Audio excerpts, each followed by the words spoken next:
We have talked about the heroes, but now it's time to take a look at some of the most prominent and successful villains from Earth 1610, the Ultimate Universe. Welcome back, Nerd Squad. I love traversing through the multiverse with you, so I am very excited to be diving back into Earth 1610 to take a look at some of the best and brightest Marvel villains.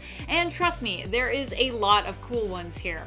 The Ultimate Universe has a tendency to take characters to the next level, changing heroes into more gritty and brutal versions of themselves, and doing the same with the villain crowd, in some cases even reimagining them as more monstrous creatures of a similar design to their Earth 616 counterparts. Join me as we explore Earth 1610 and their baddest of baddies as we count down the top 10 most powerful Ultimate Marvel villains. Let's get into it. Number 10, Kraven the Hunter. Kraven on Earth 1610 is actually the star of a show, following him as he hunts down dangerous and exotic animals. He planned on hunting Spider-Man to improve his show's ratings, but was exposed as a fraud when Spider-Man handily defeated him with one punch. Obsessed with getting revenge on Spider-Man for costing him his reputation, his job, and apparently his wife, Kraven experimented on himself, transforming himself into a lion-like monster. Eventually, he would go on to join the Sinister Six and continue to try to fight and kill Spider-Man. Kraven is a skilled tracker, and after his experimentation had superhuman levels of strength, speed, and endurance, becoming a much more fearsome opponent. Much more fearsome. Number 9, Prowler. Prowler is an interesting villain because when Miles Morales was moved over to Earth 616 after the destruction of Earth 1610 and the amalgamation of the Marvel Universe into Battleworld, Aaron Davis, Miles' uncle, also survived. Aaron Davis used to be partners in crime with Miles' father, his brother, Jefferson. But after the birth of his son, Jefferson decided to go on the straight and narrow, while Aaron continued on with his criminal activities. Initially, Aaron died in Earth 1610 after attempting to blackmail and then kill his nephew, knowing of his true identity as Spider-Man. However, he also found himself returned to life when Miles was moved over to Earth 616. He woke up in bed as though his death had never happened. He would end up becoming a criminal again, recruiting the Sinister Six and fighting against his nephew once more. His antagonism would actually inspire the formation of the Champions. Eventually, though, Aaron would attempt to also give up his criminal ways, being convinced by his nephew that he could do better. And friends, if you love villains as much as I love villains, please show that love by giving this video a thumbs up. Seriously, when you hit that thumbs up or when you click the subscribe, it really does help us out, so thank you for doing it. Number 8, Black Widow. Black Widow was almost one of the most successful villains around. She played the role of hero so well, no one saw her betrayal coming, not even her fiance Tony Stark. Yep, in this world, Iron Man and Black Widow end up romantically together. However, it's later revealed that this was all part of Black Widow's plan, to betray the Avengers and steal Stark's fortune. Mwahaha. Instead of redeeming herself and becoming a hero, Black Widow here remains a villain through and through, and is just pretending to be a hero. She even kills Jarvis! Oh no! But in the end, Stark is able to use the nanotech in her blood, which allows her to control the suit that he made for her as a wedding gift to neutralize Black Widow. Though not in time to save Jarvis, sadly. Black Widow would get hers in the end when Hawkeye found out where she was being kept and killed her as revenge for her orchestrating the death of his family and his own capture and torture. Yeah, Black Widow is really bad in the Ultimate Universe. Number 7, Colonel. The Colonel was Abdul Al-Rahman. He was a super soldier just like Captain America and was actually a hero to his own nation. He was part of the Liberators, the same group of villains that Black Widow was allied with. Abdul's powers were comparable to Captain America, as he was also a super soldier. In fact, believed to be the first successful super soldier since the creation of Cap.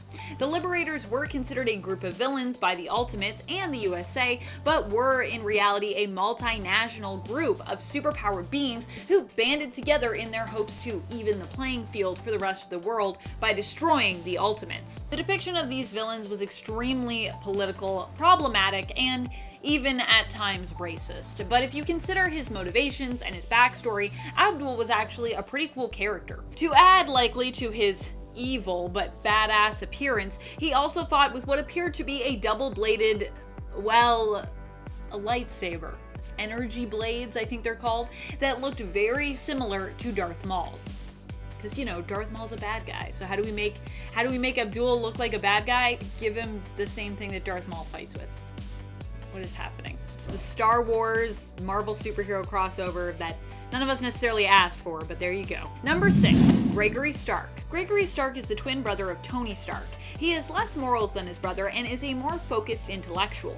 Whereas Tony is known for his lavish playboy lifestyle, Gregory is not. In fact, that is one of the many things that Gregory always hated about his brother. He is the older twin, being born 20 minutes before Tony, and is not only more amoral, but is also more intelligent than his brother.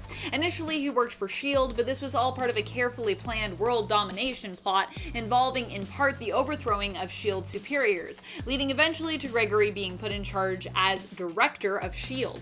Eventually, the Ultimates would learn of his plot and turn on him, defeating and killing him after the nanites in his bloodstream were disabled by his own brother, Tony. Number 5, Modi Thorson.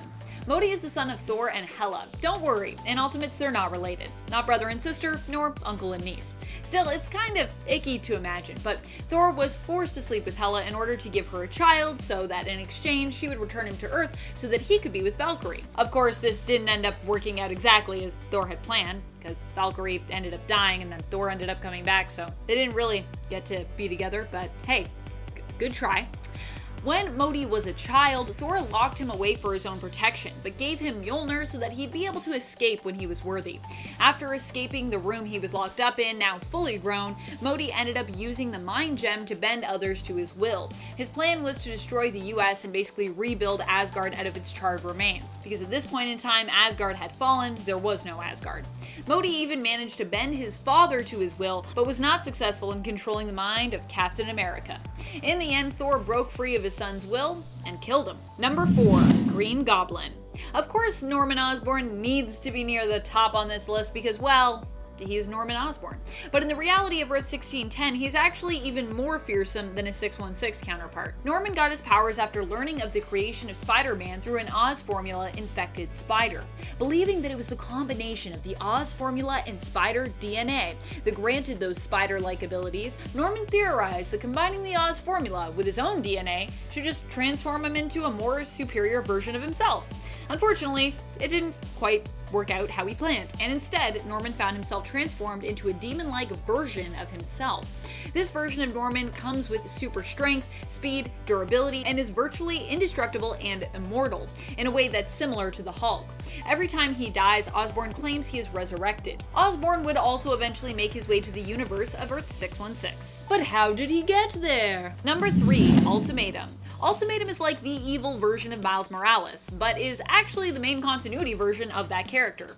While he isn't originally from Earth 1610, instead hailing from the Prime universe of Earth 616, Miles Morales did spend a good amount of time living on Earth 1610. And I mean, his current villain name is Ultimatum, so I feel like he kind of earned a place on our list.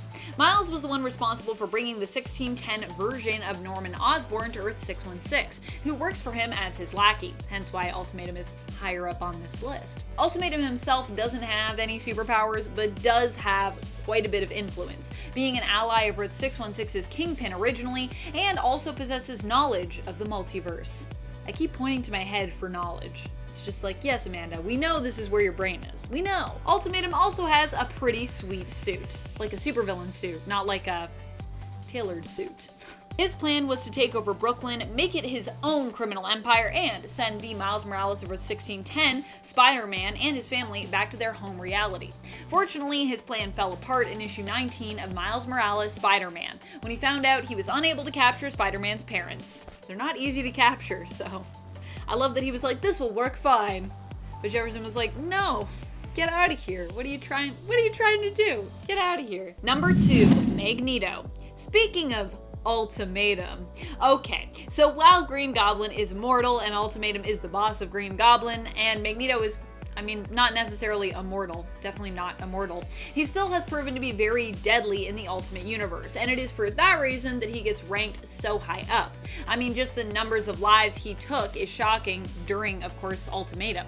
Magneto killed Professor Xavier and other notable mutant heroes who stood in his way. He killed millions of people worldwide before S.H.I.E.L.D. and the X-Men were able to finally track him down and put a stop to it. Magneto then learned that his beliefs about mutant kind were wrong, and that mutants were created created from the hereditary genes passed on from the super soldier serum. They weren't like divine in any way. This broke Magneto, destroying everything he had built his cause around, making him question everything he had done, as he should. In the end, Cyclops killed Magneto, vaporizing him with a powerful optic blast. See? Not immortal. Number 1, the Maker. Likely one of the most powerful and brilliant villains to come out of the Ultimate Universe.